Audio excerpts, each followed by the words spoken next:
Hej, mit navn er Mike. Jeg er her for at anmelde e-cigen Egoen fra e-cigaretten.dk. Men lad os springe ud i det, og så ser vi dig i startpakken.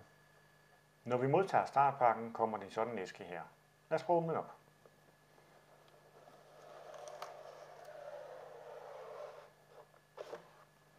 Det første, vi bliver præsenteret for, er en certifikat,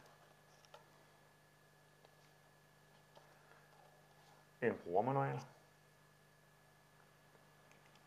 selve Egoen, komplet samlet med atomizer og mundstykke og batteri, et ekstra batteri, 5 fyldte kapsler med en tobaksvæske uden nikotin.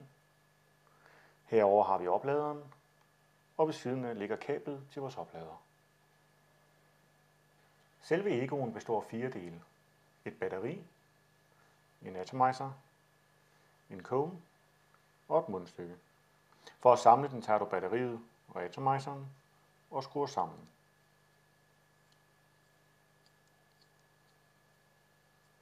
Herefter tager du konen, tager den brede ende og kommer ned over atomizeren og skruer fast.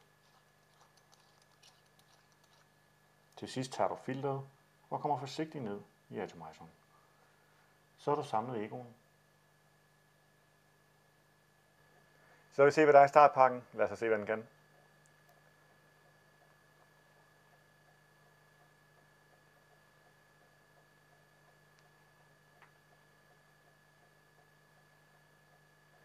Det jeg godt kan lide ved Egoen her, det er, at den giver et rigtig godt halskras.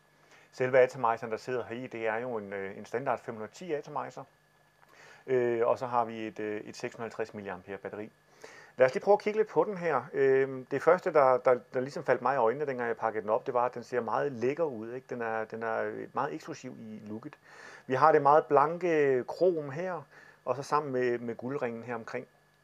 Og så den gode kontrast med det sorte mundstykke. Det synes jeg, det spiller meget godt sammen, og du får i helheden en rigtig pæn e-cigaret ud af det. Hvis vi tager knappen her, der stikker ud fra kroppen, jamen, så har vi cirka en 2-3 mm, den stikker ud. Og hvilket gør til, at den er en af risikokategorierne for at kan aktivere i lommen på dig. Den er forholdsvis let at trykke ind, hvis og så frem der i fald du trykker direkte lige på knappen. Hvis du trykker lidt ude på knappen, så er den lidt hårdere at trykke ind. Så det vil sige, at ligger der noget i lommen dernede, så skal det altså ramme knappen forholdsvis præcis, for at den går hen og aktiverer.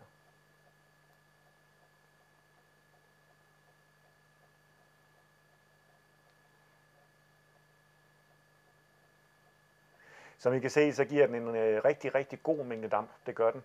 Og smagsgennemgangen, jeg får igennem, den er lige skabet. Ikke? Jeg får en rigtig god smagsgennemgang på den her, fuldstændig som jeg egentlig havde håbet på. Og der er ikke noget at komme efter.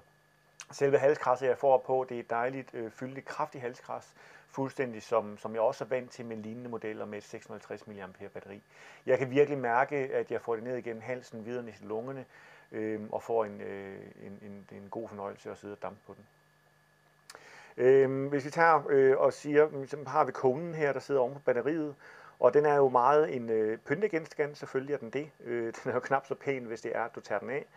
Men ellers så har den jo også en praktisk formål, og det er, at hvis du har konen på, så skærmer den også lidt for den luftcirkulation, altså den almindelige luft, du trækker ind, når det er, du damper på den. Det vil sige, at du dermed får et mere kraftigere halskras og en meget bedre smagsgennemgang. Hvorimod, hvis du prøver at forsøge at dampe på den uden konen herpå, så får du et lidt mildere halskras, og du får heller ikke så kraftig en smagsgennemgang igennem. Det bliver sådan mere en mild smag, du får, da der automatisk kommer mere luft med ind.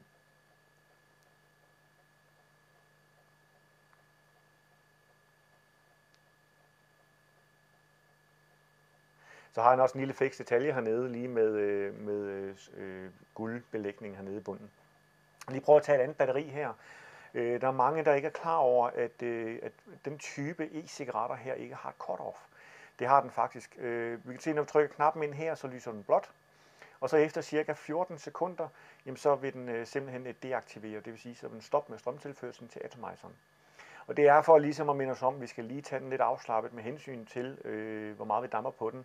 Atomizer har det jo ikke godt med at være aktiv i for lang tid ad gangen. Det går faktisk ind og reducerer deres holdbarhed ganske kraftigt. I kan se her, der slukkede den helt automatisk, selvom jeg fortsat holdt knappen inde.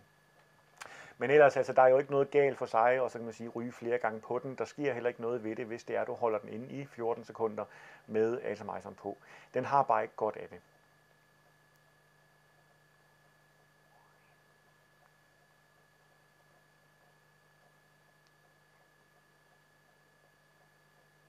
Men en ganske udmærket e-cigaret Egon her. Jeg er i hvert fald positivt overrasket over den.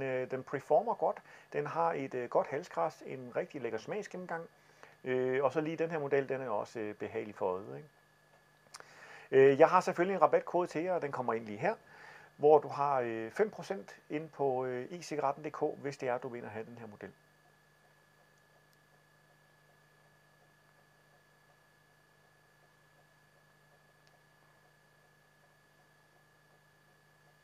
Selve batteriholdbarheden på den her, hvis jeg plejer som regel at sætte den til at lade op i løbet af natten, og når jeg så tager den ud klokken 7 om morgenen fra opladeren, så holder den for mig til næste morgen klokken 7, når jeg skifter den ud med et frisk batteri igen.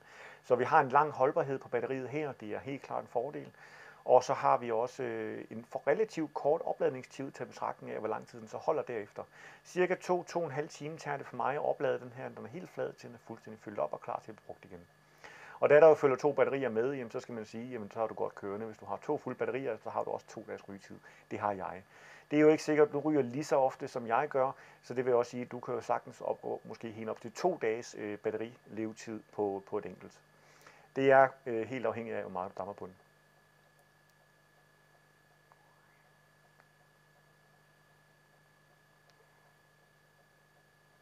Men Egon her fra e-cigaretten.dk, en ganske udmærket e-cigaret, som jeg vil anbefale at prøve.